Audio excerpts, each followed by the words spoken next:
Hello, viewers and listeners. I'm here in Wesley or Eastleigh? Wesley. And I'm joined by Mr. Barnabas Chirenje.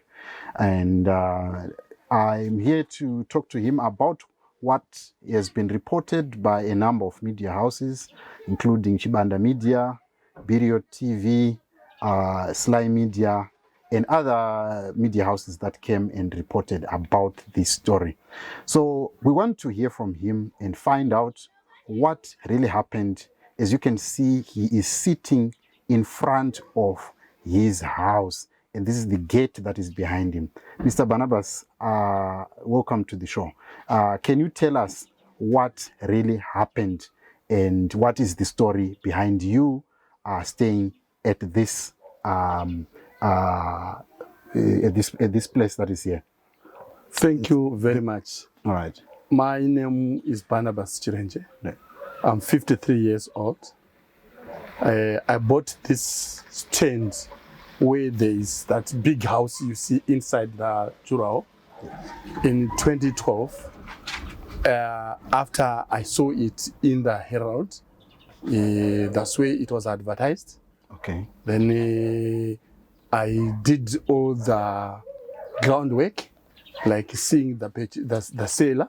We went to the city council for verification, and we went to his lawyers. Then was Stephen Rugwaro for Baira and Company, who were at a construction house that is in Leopold Takawira Street. That's where our Stephen Rugwaro drafted a memorandum of understanding. But before he drafted that, okay, he had to go to the council for verification. Yes, per his profession.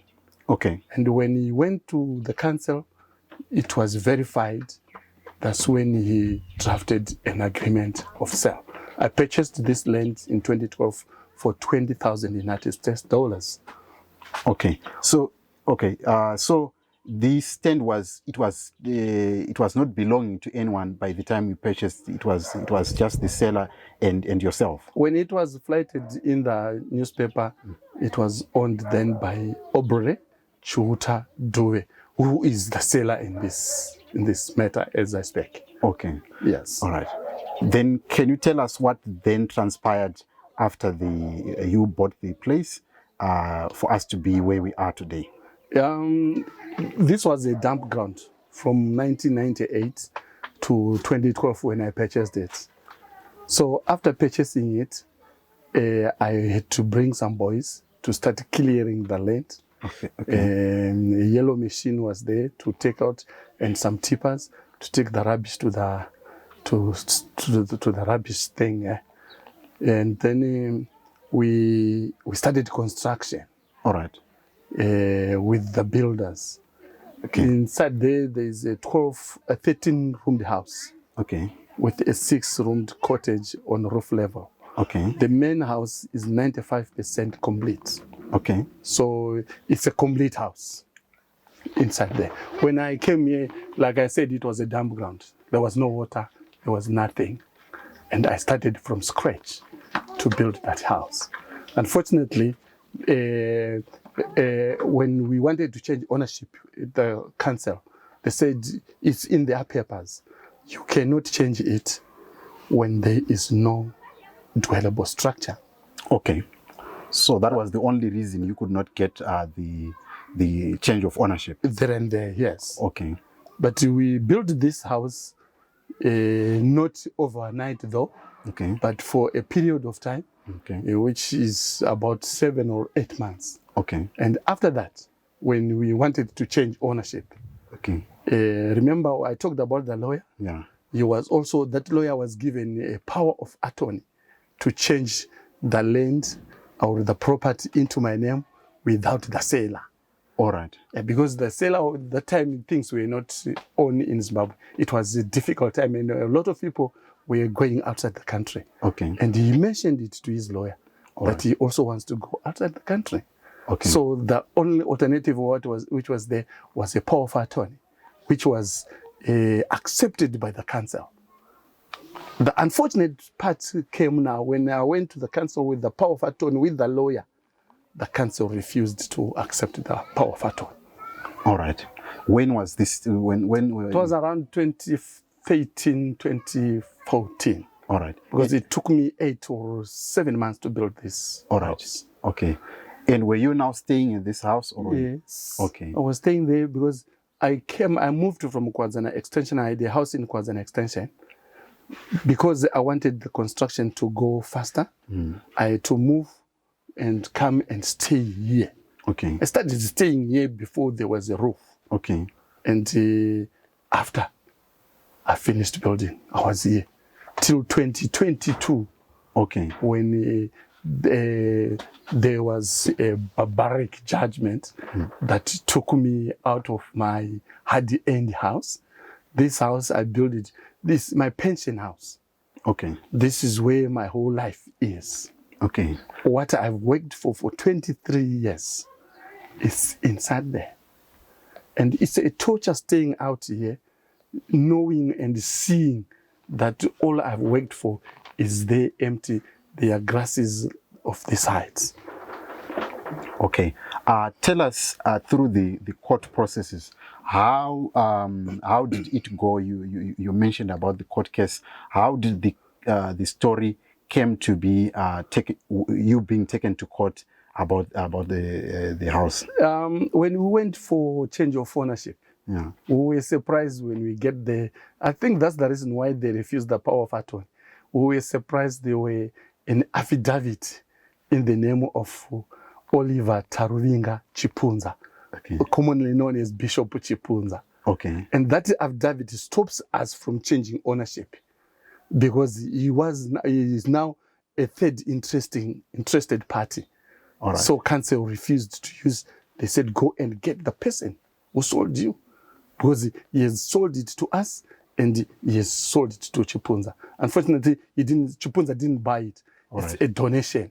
All right. Okay. Chipunza is fighting for a donation. He said it was donated to him. It was donated to him in 2008. Okay. And they didn't file the report, the donation affidavit then. They had to file it in 2014 when we were about to change the ownership. All right. So in other words, you are saying that the person who is fighting you to be out of your house did not even purchase this stand. It was given to him as a gift. Yes, as a donation. Yes, you're quite right. And on top of that, you are saying that he only filed the affidavit after you had finished building the place. Yes, true. That's true. All right. That's what happens. This is where we are saying Chipunza he wants to do a daylight robbery. He's robbing me because all these things he did were not professional. And for one thing, in the same year, in 2014, around there, he sent me one of his congregants, a youth, Okay. yeah, a very handsome small boy, Yeah. to come and take all the documents, because I had original documents Okay. to this property, Yeah. to come and get all the documents. Unfortunately, he claimed to be a CIO from the president's office. Okay. And when he came here, because of what I was seeing in the council, Yeah. I had to direct him to the serious frauds to go and get the papers from the serious frauds headquarters. So he went there. Unfortunately, he also claims to be a CIO before the police, and he was arrested. Okay. And So he was just a bogus. He was a bogus sent by Bishop Chipunza. All right. So he misrepresented the police and he was arrested. And he was arrested and he was given a judgment to go to prison because the city magistrate said he has tarnished the name of the president, the office of the president, he has tarnished the civil service, he has tarnished, the police service. Okay. So he had to go to jail. Unfortunately, because Chipunza had backing there, the time he was given, the time frame he was given to go to jail was this small. Okay. Yes. All right. So let's come back to the issue of you your stand, I mean, this property being taken away from you from 2013 when you finished building and up to 2022 when you were then evicted. Can you walk us through that process? What was going on through in the middle before the eviction and the court process? We were in and out of the courts. Okay. And at one stage in 2015, Yeah. I was given an eviction with the magistrate courts, Okay. which lasted for 2 days. Okay. Because I had to lodge a complaint with then the senior magistrate, who was Mr. Guvamombe, Okay. for investigations in the magistrate, in the sitting magistrate. Okay. And they wrote me a letter. Yeah. That time when they come to evict me, they to take all my property, Okay. except my truck, a stove, and a bed. Yeah. So I was sleeping in my truck. Otherwise, they took everything to the auctions. Oh. The messenger of court from a civil court. All right. For 3 days. Okay. And when I went to claim my things after the directive, that the sitting magistrate erred. In granting a eviction notice. An eviction. Yeah. It was an oversight. I've got the letter from Mr. Chikwekwe. All right. Who was the, I don't know what's his name, but it's Mr. Chikwekwe. I've got the letter. Okay. So they instructed me to go and get my property at my own expense. Unfortunately or fortunately, a lot of things were damaged. And I lost a lot of things. But I said, no, it's fine. I'll carry on. Okay. I took my small things that was left. I put it in my house. I stayed in my house. They carried on through their lawyer. This human rights lawyer is a human rights lawyer. That's one thing I'm afraid to go and consult human rights lawyers. Yeah. Because there is no human, they are attacking my human rights. Yes. They've got their human rights lawyer, Obey Shava, who is fighting me. Obey Shava, when I was evicted in 2015, he was the person who came here and took my tenants, give my tenants lifts to move here. What a lawyer, a human rights lawyer. I was surprised. So we're still on that case. How has that then affected your life? Can you walk us through the time when you were affected, when you realized that this case is now before the courts and everything? How has that affected you and your family and your life? I lost my job.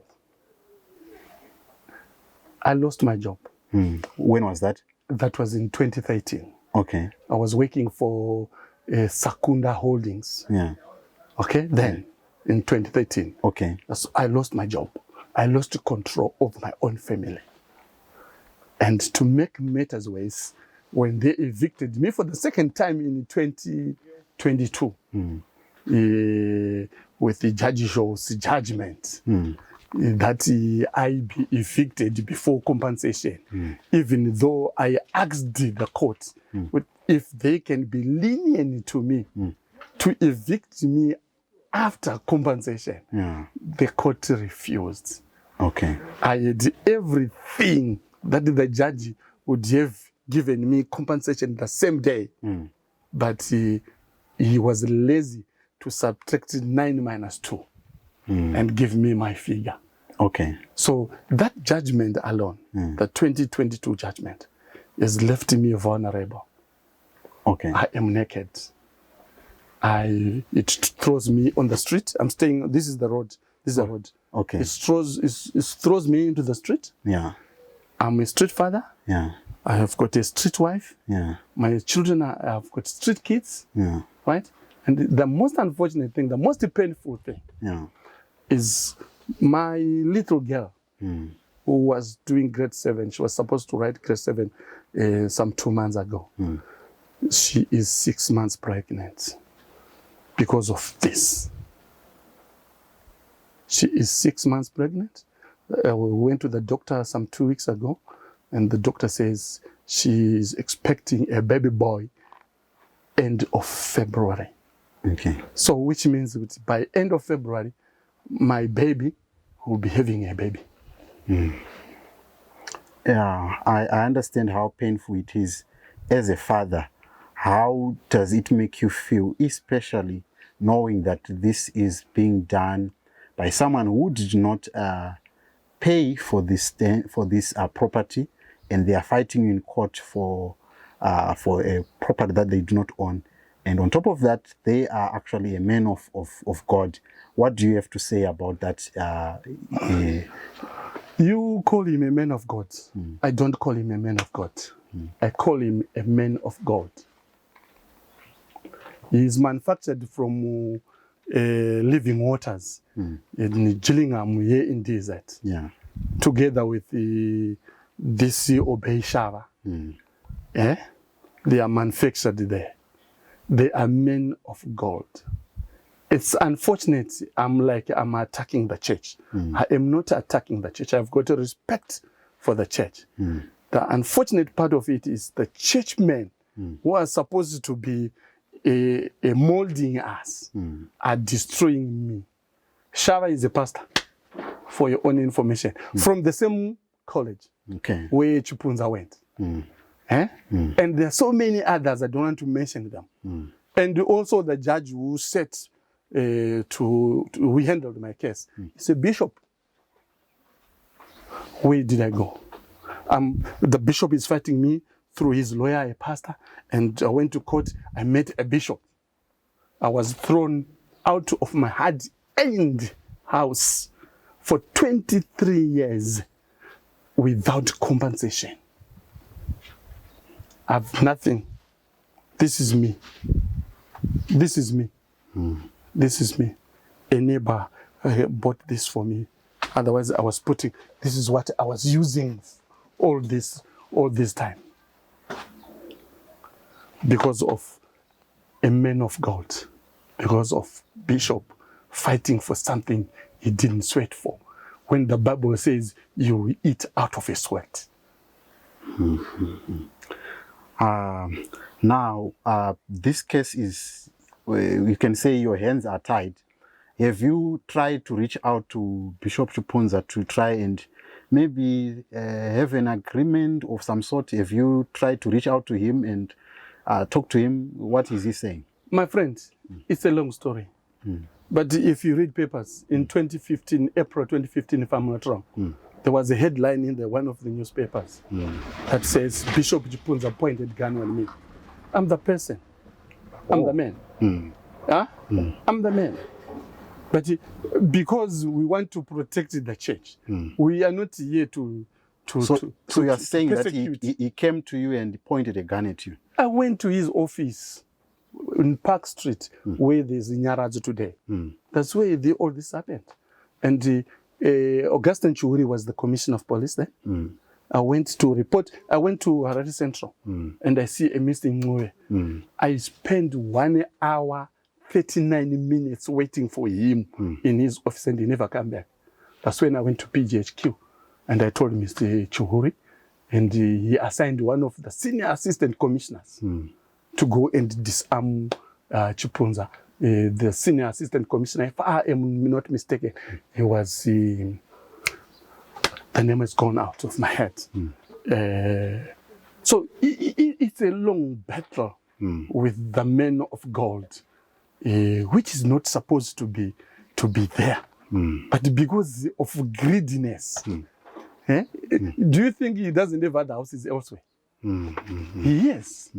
Do you think he doesn't have money in his church? By the way, he told me before the police officer that he's going to fight me with the church funding. With the church money. That's what he's fighting me for. And he even told me that your money is going to finish, to end. I will start fighting you with my church funding. And this is what is happening. I don't know what is his church saying today. I don't know what is his children saying to him today. I don't know what his wife, a mother, you tend to wonder. Another wife persecuting another wife. Another wife seeing a grade 7 people pregnant, and she keeps quiet. There are times we are controlled by our women. We cannot say no to that. but she is there quiet and comfortable, enjoying my persecution. There is God in heaven. Jesus Christ won't remain silent. One day, he will come to my rescue. He will cover the gap, and one day, someone, he will send a David. You remember the Philistines with the Goliath when they were fighting the Israelites. David came from nowhere, from the fields. Goliath was a big man. David was a small man, but David had Jesus in his heart. I've learned to invite Jesus in my heart, and one day that same Jesus is going to send me a David to fight this Goliath. All right.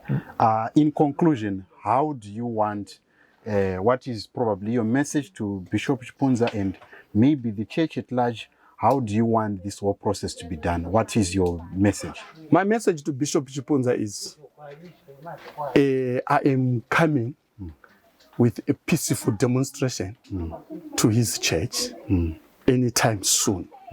Maybe this Sunday, I'll be there demonstrating for 3 days in his dotted churches around. I am coming. Number one, that's for Bishop Chipunza. Right? And for the country at large, patriotic Zimbabweans, I am saying Ministry of Justice. Let me start by Ministry of Justice. Ministry of Justice, I am inviting them to come and see what is here. Ministry of Home Affairs, I am inviting them to come and see what is here. Ministry of Local Government, I am inviting them to come and see what is happening here. All ministries involved, the president's office, I am inviting them just to come and see what is here. The church, there are churches around there, there are organizations that these guys, they are not affiliates. Chipunza is not affiliated to any church organization. Do you know those church organizations? We have ACs. EFZ. EFZ is not an affiliate. Zimbabwe Council of Churches. Zimbabwe Council of Churches is not an affiliate. I am inviting them. The Zimbabwe Council of Churches, I'm inviting them to come and see what is here. EFZ, I am inviting them to come and see what is here. Because this thing has gone for a long time. I am 2 years old out here. All the sun you see, all the rains you see, all the cold you see, I am here with young girls. If justice is justice, this is the time I want justice. Famalaba, if this thing happens to pass through him, you must come and see this thing. People are in position not because they are born in position, but because we put them in positions. So they must come and see what's happening here, not because I'm special. I am not special in any way. I am not. But this thing, if we let it go, Chipunza will do to a lot of people, and not just the Chipunza, the churchmen. There's a lot of stealing going on in the church. All right? Going unnoticed. But when we notice one thing like this, we must say it to the open. Zvamunogara zvichinzwa zvitaurwa naTilda kuti zvinoda kufumurwa. Ndizvo zvatiri kufumura. We are not fighting. I'm not fighting the church. All right? I'm not fighting the church. But I am saying everyone is welcome. I'm welcoming everyone to come and see what is here. My fight with the Chipunza, there's nothing, I had nothing bad with him, but my fight with him is about this. It's about my house. I want my house. But kana munaita ruchivo like him, it's fine. He has to pay me what I've used to build this house. And your fight is like you are saying that you acquired it through the proper channels. Yeah, I did so. And yes. You are saying that at least you should get compensation for for your house? Yes. Or what else? What can you state exactly what you want? I want compensation for my house. If he can take out this house today and put it on the road there, I will take it, then I go it to my rural home. My good chief, Chief Negomo, is there, ready, waiting for me with this house. When I go there, Chief, I've brought my house. You'll give me land to put my house today or tomorrow. Okay? So I am saying it's not, this is a small thing. If Chipunza can come one-on-one with me without a shower, I tell you, it's 3 minutes job. We conclude this thing. But because he's using this human rights lawyer called Shava, and the Shava has got support from his law school of 2005. I've seen them in this social media commenting, saying, yes, Shava, you did a great job for Chipunza. They are all thieves. Because when you eat from a thief's plate, you become a thief. Whoever congratulates Shava in that group of law of school of 2005, you are thieves. That's why I'm not going to consult human rights lawyers, because I know some of the guys in that same 2005 group are human rights lawyers like Shava. I'm afraid because when I go there, I go and get into a Shava classmate. It becomes a Shava scenario. Okay. Let's conclude now. Say that you have spoken to the church. You said this fight is not with the church. What do you have to say to the people who are in the fraternity of bishops, to say who are watching this video internationally, maybe some from South Africa, Mozambique, wherever they are? What message do you have for them? My message is, please assist me. I'm down on my knees. I've got nothing. I am naked. This embarrassment has been there for too long. Right? I am saying, assist me. What I want is my house. Or Chipunza, I give me an alternative land. Okay. Right? And to the church, I am sorry if I've said anything wrong about the church. But I am saying, you are the first people, and they must be the first people to come and see what is here and to speak to Chipunza. I tried on several occasions to go and see the late Baba Guti when I heard that he was the spiritual father of this Chipunza. I failed until Baba Guti has gone to rest. But the spirit lives. And I still pray every day to Baba Guti, if he were here, my story would be in order. I don't know now who to go and approach. But one day, I will strike a chance, I will go. There are people there, the church is there, Baba Guti went to rest, and the church remains there. I'll go to the church and ask them for assistance. But generally, to conclude, I've got a lot, because my heart is not stable. But to conclude, people of Zimbabwe, churches around the world, my brothers and sisters around the world, this is the time that you must help me. I am dying out here. Chipunza is not just taking my house. He's sending me thieves to kill me. Every day I'm beaten every now and again by his people. The legs of marvelous Ahudi. He's sending them now to the one to what he wants is my head. But I thank God I've been staying here. This is my door. I've got no door. This is my house. I've stayed there for 2 years. I am still alive. Okay. That's a miracle in its own. And with the rain and with the cold, how are you surviving? My friend, you see these dishes? Huh? This is what we use to when it's raining.